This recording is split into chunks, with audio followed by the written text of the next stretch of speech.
Singapore, as you know, has a big problem with abandoned dogs. Yes. And right now there's about 7,600 dogs that Singapore has reported that have been turned over to Singapore because it's a little bit more difficult to own a dog here in Singapore. Yes. It's a little bit more Even difficult. logistically, you have to live in a certain place to own the dog. Yes, there's difficulties.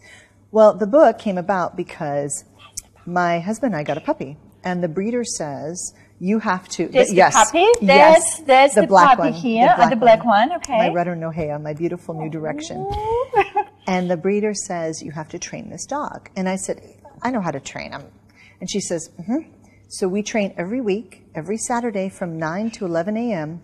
Everybody meets, everybody trains, and we all did 2 full years. We trained the litter together, all 8 puppies. And we taught the dogs basic obedience, sit, stay down.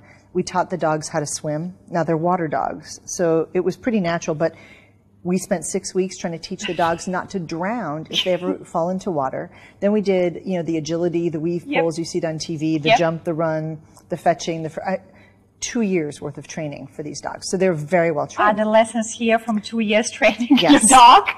Yes. And so what happened was I started to take the lessons that I was using with the dogs into the workplace. And things were going really well. So I thought, I'm onto something here. And you notice when you got your dog, when the dog does something right. So what's your dog's name? Charo. Charo. Charo? Yeah, Charo with R. Yeah, Charo. Charo. Okay. So you say a girl or boy? Girl. Girl. So girl. Yes, a girl. So when she does something right, you say, good girl, and you give her a treat. Yes. And when she does something bad, you have to correct the behavior, but if you're mean about it, then she just learns to be mean. Well, then she wouldn't talk to me for 3 days. Right. Because she's a girl, clearly. Right. Right. So if a dog or a puppy does something bad, you ignore the bad behavior, you turn your back on them, which is very bad. In doggy world, turning your back is being shunned. Yep. And they learn that that's not okay. But every time somebody does something right, or your dog does something right, and you go, here's a little treat, here's a coffee, here's $5. All of a sudden people go, hey, this is fantastic. And in the workplace, we don't reward good behavior. What happens in the workplace is we get somebody who's fantastic, and we take all the work and we give it to that person. And meanwhile, the person who's not so fantastic doesn't have to do the work. So you're punishing the person who's doing all the work, and you're letting the other person not work. You're kind of rewarding them for bad behavior. And in the dog world, that's like when you call your dog, you go, cha-cha-cha, and she comes to you, and you just give her the hand, or you walk away, and then she's discouraged. And then you do that over and over, and she learns not to come. I would never do this to my doggy. It's horrible. It's a horrible thing to think about with your puppy. But if you did that with your dog, she would be discouraged. But we do it with people all the time.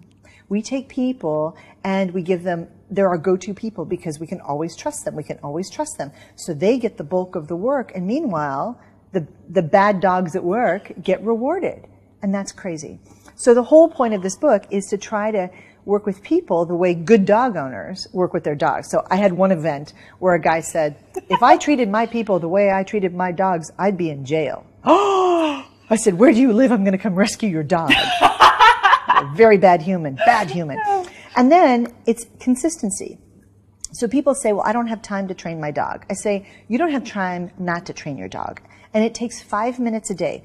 3 minutes in the morning, 2 minutes at night. And you grab some treats and you call the puppy over and you say, come here, baby girl. And you call her by her name and she comes and you go, good girl, come. And she goes, come, I got it. And then you hold up the treat around her nose and her nose goes up and her butt. Yeah, the Hawaiian word is okole, which sounds so nice. I don't know what it is in Russian. Popka. Okay, see, let's say it. Russia has many names for that. Yes, you have to use the nice one. Yes, Alexa, which one is the nicest one? Right. So I always use okole because it sounds nice. And so then you raise the treat up and her nose goes up, which means her little okole goes down. And as soon as it hits the ground, you say, sit. So she realizes that's what she wants. And then she gets a treat. And then you say, come. And she goes, oh, there's going to be a treat. Well, if we did that with people, if every time they did something right, we rewarded them, they'd do it a lot more often. And that's just not what happens. And it doesn't take much, it just takes consistency. And in the workplace, we also are not consistent. So if we say, we want to start at 5 o'clock, but you always start at 5:30, people learn, you don't mean 5 o'clock, you mean 5:30. And dogs know the same thing. So what kind of dog do you have? What kind of mix is she? She looks like a custom-made German Shepherd. Beautiful. So she's like a medium-sized German Shepherd. Right. So when you first get her, you want to, of course, give her lots of love and affection. Yep. And so let's say you let her up on the couch and you give her love and affection. And you do that for the first year or two because you know she's scared and she's had kind of a hard life. Mm-hmm. Well, now she's 3 years old, let's say, and now you say, oh, no, I don't want you on the couch. Well, now the dog is confused. Yep. She says, well, mommy doesn't love me anymore. Mm-hmm. Why don't you want me to do this anymore? If it was okay yesterday, it should be okay today, and it should be okay tomorrow. But in the workplace, we always give people exceptions. I'm not saying be militaristically strict, but you have to be very clear. So here's where we saw this happen. Yes. Somebody showed up at a workplace, mm-hmm. and they said, show up at 8:30 so that human resources can get you all checked in with your pay, mm-hmm. and then come down to the office. So the person says, okay. They showed up at 8:25 early. They go to human resources. They get all checked in. They start working. So the next day, they show up for work at 8:30. The day after, 8:30. Day after that, 90 days go by, 3 months. And finally, the supervisor says, you know, it's just not working out. And the employee is so confused. They say, why? What's wrong? And the boss says, well, the other people on the team don't like you. Well, what do you mean they don't like me?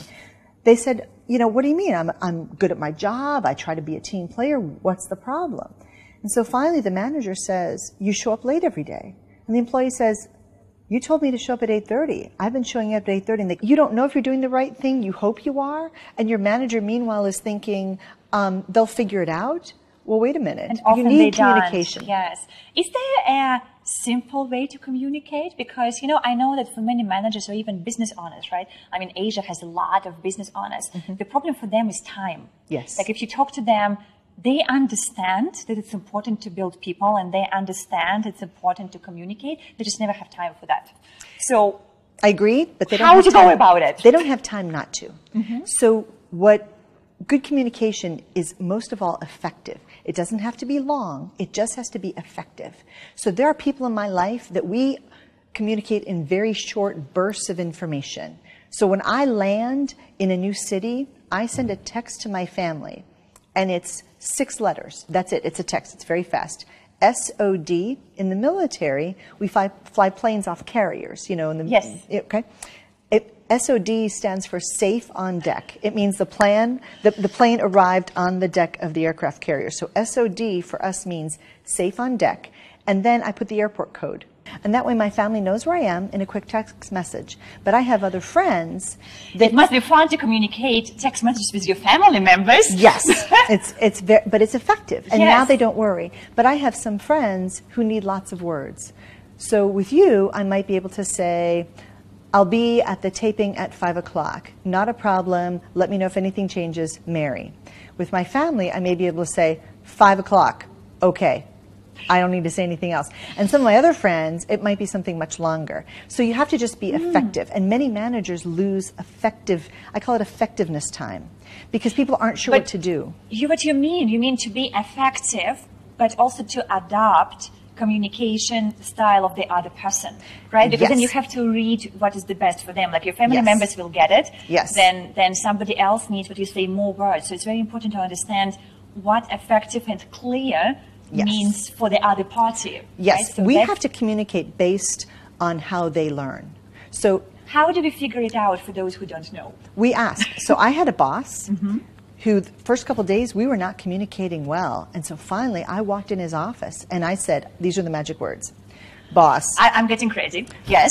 I want to do a good job for you. Those are the magic words. I want to do a good job for you. I want to do a great job for you. So I need to know how you want me to best give you information. Do you want it first thing in the morning? Do you want it in writing? Do you want me to phone you? Do you want me to text you? Do you want an email with bullet points? Do you want an email with paragraphs? Would you like me to send in a carrier pigeon? Do you want Post-its on your desk? What do you need from me, and how often do you need it for you to be comfortable with what I'm doing?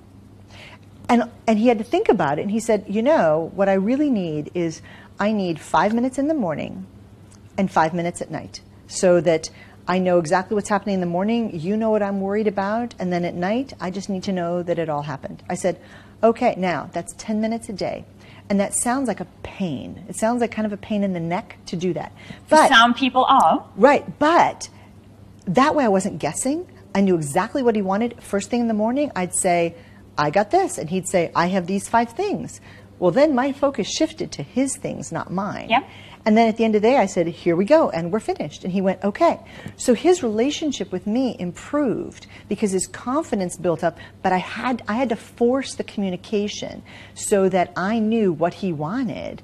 And then he also then felt comfortable, but I had to figure it, I had to ask him. And most people say, well, just give me whatever. No. You tell me what you want. Yeah, you tell me what you want, be very clear about it. And with some people, if you give them short words, I'm in Singapore, they think it's very rude. And then they are not happy, so you can't do that. But we have to communicate the way they best hear it. And that's the other big secret. Okay, so, you know, in the workplace, that's clear, right? So for anybody, it doesn't matter what kind of job you do, whether you're employed, working for somebody, or you run your own business. I mean, still the same level of communication. You could also talk to your clients, let's say, and ask them the same questions. Yes. But let's say if you talk to somebody, maybe you don't know that well, and because you also mentioned, right, some people require different lengths of communication, different number of words, and different just the way how you even phrase sentences. Is there an intuitive way to learn it without actually asking them questions, if maybe you don't have an opportunity to do this? Yes. Yes, what is that? We tend to communicate the way we like to be communicated to. So if you see somebody's emails and they're very short, quick bursts of emails, that's how you can respond to them, and that's how they're good with that. But if you see somebody who's like, Dear Yana, and then and there's all these things, then that's kind of what they want back from you. So you just have to take your, and you do it all the time as an interviewer. You take your cue from how they best communicate. Basically, I mirror that. And you mirror, and it's the same with text, emails, phone calls. I have some people, and I love it because they're very, and it's the same business, and they're very quick, short, to the point, hi, yes, no, boom, click. And then I've got somebody else where every time they call, I know it's going to be 45 minutes. So it means it's the best way for somebody who is wondering how to become a better communicator is first becoming a better listener and just be more aware of what's happening for other people. And literally mirror their style of communication. Oh, that's profound. But it's so simple. It is very simple. I love it. And we do it very naturally with babies. So if you see a baby, you're like, hello, little baby, hello. And our voice raises because that's where their tone is too. And then they smile and gurgle at us, and then we do the same thing back. We do it with babies. Yes, we do It's very natural, but sometimes we just forget. And you do it with your puppy. Oh, with the puppy, yes, that's for sure. That's, you know, is there anything else in the book? Because I have like all kind of other questions I want to ask. But I just don't want to miss out anything from this book. So is there any other message that maybe you would like to share with us? So there's a few that might be helpful to your audience. So a few things are, when you are trying to communicate with people, when you're trying to get more effectiveness or productivity out of people, clarity is the top priority. How do you get clarity? Better communication. But you also have to set expectations and goals for other people, but also for yourself. I have a chapter on making sure that your goals are aligned with not just what you think and what you say, but what you do. It's like with children. Yes. They don't just listen to what you say, they become who you are. That's it. That's it. And many people say, oh, my family comes first. And I go, okay, but you're working 29 days a month, and you travel a lot, and you've never seen your kids play ball. You don't help your kids with their homework. You haven't talked to your wife in days. How do you say your family is the most important? So part of that is making sure that as a leader, we know deep down inside what intrinsically motivates us, and making sure that our goals are aligned with the goals of the organization, and that our people's goals are worked into this equation. Because a great organization happens because of great talent and great ideas, but also great internal resolutions. People will work crazy hours and do crazy things if they believe in the company and they believe in their leaders. And that's one of the other things, in the secrets in the book, is nobody quits a job. Nobody ever leaves a job. They quit their boss. They knew the job when they were hired. They knew the compensation when they were hired.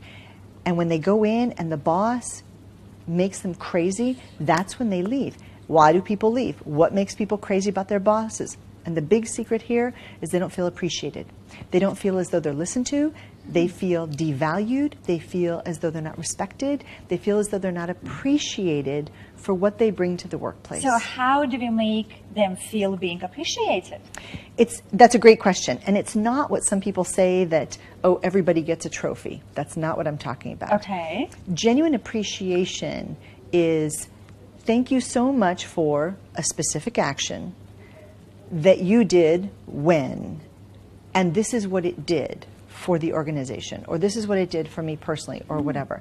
People would rather have something personal and heartfelt than the blanket or the sort of corporate, oh, thanks Great everybody for a great job. Delete, nobody cares. Or a microphone, thank you everyone for being here today. You're all doing a nobody cares. Yeah, nobody cares. But if you're walking down the hallway and somebody says, wow, thank you so much for that fabulous interview. Because of that interview that you did with Scott Friedman, it changed my life because I got involved with that organization and now that has become part of my passion. You changed my life. Now that means something, right? That means something. Even though you made it up, it still makes you feel better. But it means something. Yes, instead absolutely. of just, thanks for your great stuff. Nobody cares about that. Yep. So in order for appreciation to happen, it has to be specific for a specific action to a specific person and timely. You have to do it quickly afterwards, saying thank you 5 years later. Yeah, so you have to keep momentum, right? I mean, you have to use it in the right moment. Although teachers love it when students 20 years later call them up and say, by the way, you changed my life. Oh, can't we all do this from time to time? And we kind of, and everybody's thinking, who are my teachers? I should call them up and thank them. Like, this is what we always love to hear. Because, the mistakes. People love the mistakes. It's like we were discussing with Scott earlier, it's all fantastic when we talk about success and people go, yeah, that's great. But when you talk about mistakes, people go, yeah, I can relate to that. So if you could share with us maybe one mistake that you did and how you learned from that. Oh, there's so many to choose from. There was a time when I was a military chief of police.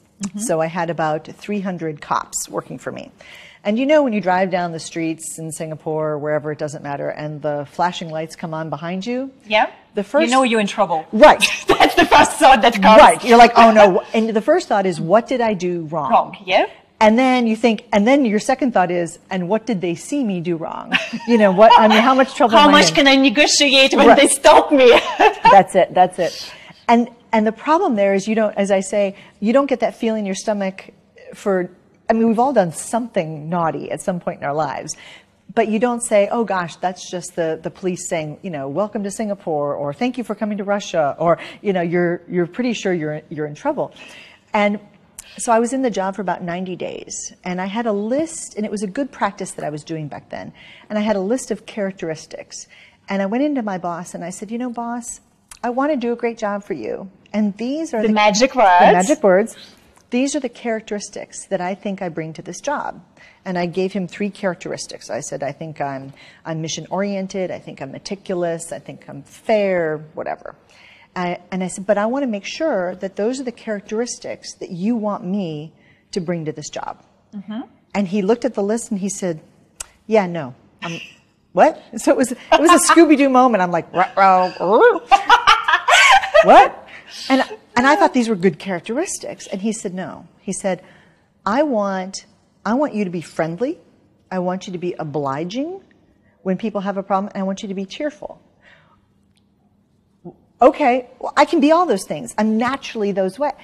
But I said, but I'm your head of security here. And he said, yes. And he said, when you show up and your people show up, I want people to say, the good guys are here. They're here to help me. I want that perception shifted. Oh, okay, I can absolutely do that. But it shifted my focus, how I approached the job, and then how I trained my people. But I would never have known if I hadn't asked the question and he hadn't been honest enough to answer. So sometimes people are out there doing things that they think is what you want as the boss. And that's not what you as the boss want. And that was a mistake that I did. I should have done it on the 3rd day, and I didn't. You know, there's mistakes that I've made like that where I thought I was doing the right thing and I wasn't. And you know, I think it is so relevant because it's actually to everything, to business, to relationship, to everything. Because very often we get trapped in our own thought process, and we all also perceive situation and ourselves very different. Yes. So when we might think that we are doing all the right things and we are actually coming across being, let's say, appreciative enough, and we communicate clear.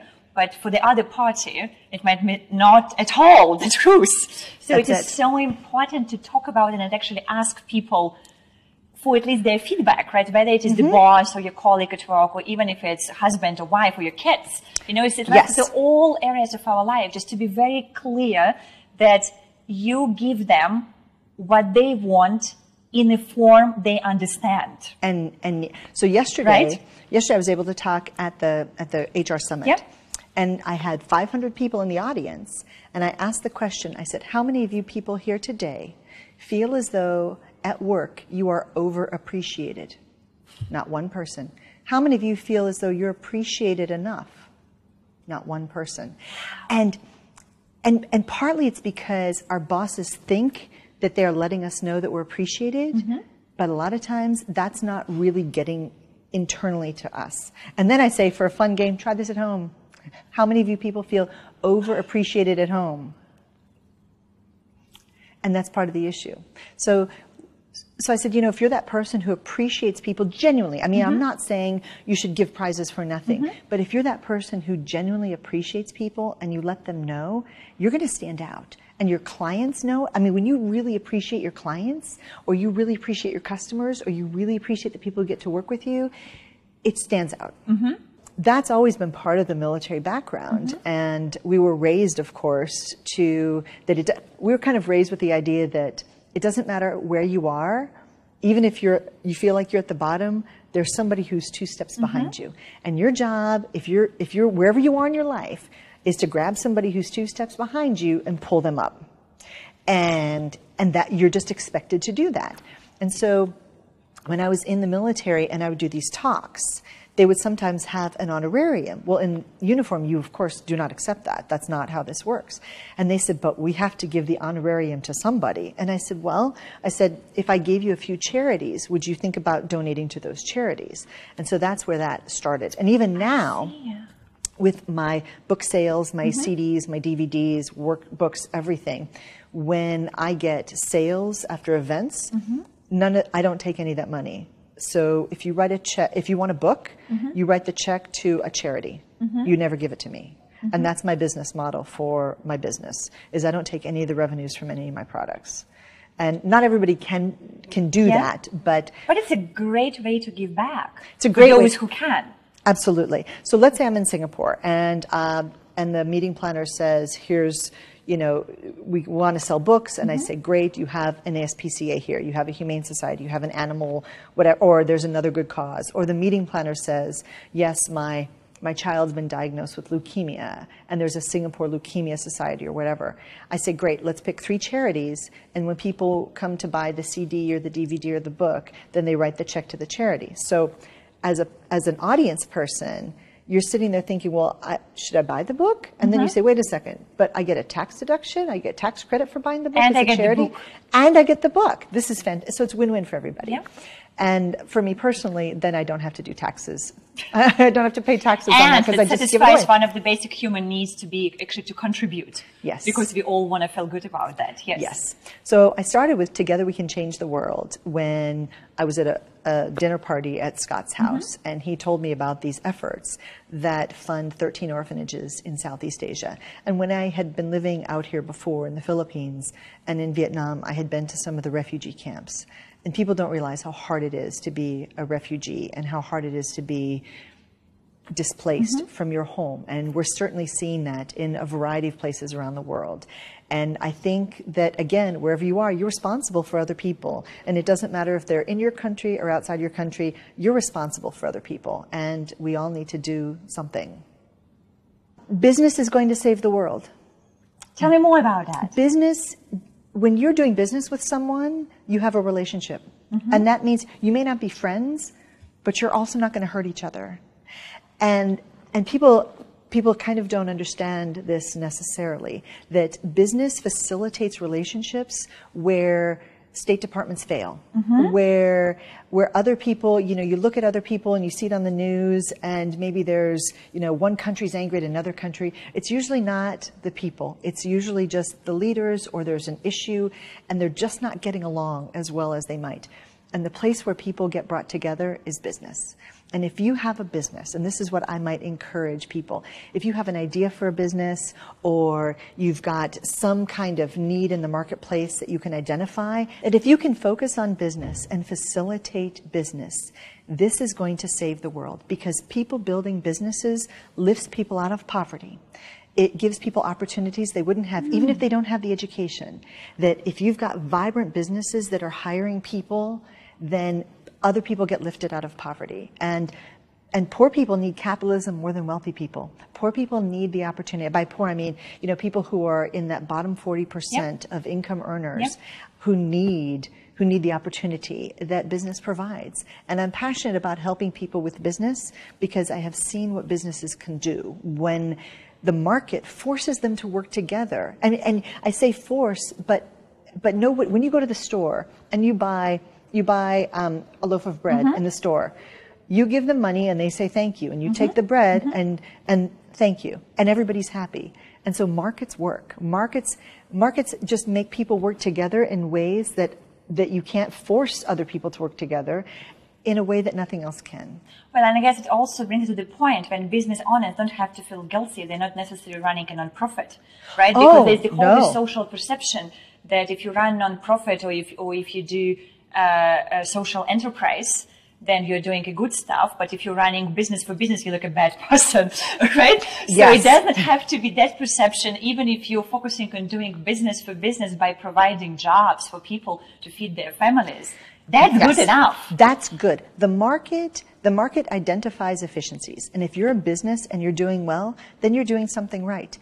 And when you are doing well in your business, now you're hiring people. Now they have jobs. Jobs give people dignity and respect. And now they can fund their family. And now they can be part of the community. And when you're making profit in your business, now you can do things in the community. When you look around and there's a need in the community that's not being filled, we go to businesses who live in that community and we say, can you help? Well, if your business is doing well, then the answer is yes, I can help. If your business is failing, then the answer is no. So there's some great nonprofits out there, but nonprofit doesn't necessarily mean that you're doing things as purely as you could. There's just a scandal with a lot of our charities where people were collecting money and they were keeping it. Well, that happens from time to time everywhere. And in business, if you're not running a good business, you're going to go out of business. Yeah. So there's a little bit more efficiency. The marketplace will figure it out faster than just about anything else. But being a good business person means now you're a good person in society. And people should not be ashamed of doing well in business. Doing well in business means you're doing a lot of things right. Well, that sounds great. And on my website for your business people, I have some templates that I use for my business people. There's a business plan, a 5-minute business plan, a big long business plan. And the website is? It's productiveleaders.com. Productive Leaders. We will make sure we include that, productiveleaders.com. There's just a ton of free stuff for business people, for leaders, looking for resources, things like that. And it's all free. And people say, well, why do you give this away? Well, for a couple reasons. First, if I can help other businesses and other leaders get better, then, a rising tide does lift all boats. But the other part is that when people start using things over and over and they get better, now that part of the economy improves. Now there's people out there who are going to get jobs. There's people out there who are going to create jobs. There's going to be trade. All these things are going to happen, and it's all good. And we all have to work together. And sometimes we don't always realize how we're all working together, but by sharing information, and that's what you do. Of course, we bring people to people. We bring people to people. We just make information very accessible. Yes. Across cultures. Yes. So this is actually the fourth product we launched. So we knew the third products, I wouldn't say, I don't want to call flop because maybe my colleagues will be listening, but the first three products didn't work quite as well, quite as well as the PTEX product. So we knew when we launched PTEX, it's a completely different level of engagement that we were able to capture from potential customers. So that's how we knew, okay, this is a product we need to invest in, not the other three so much.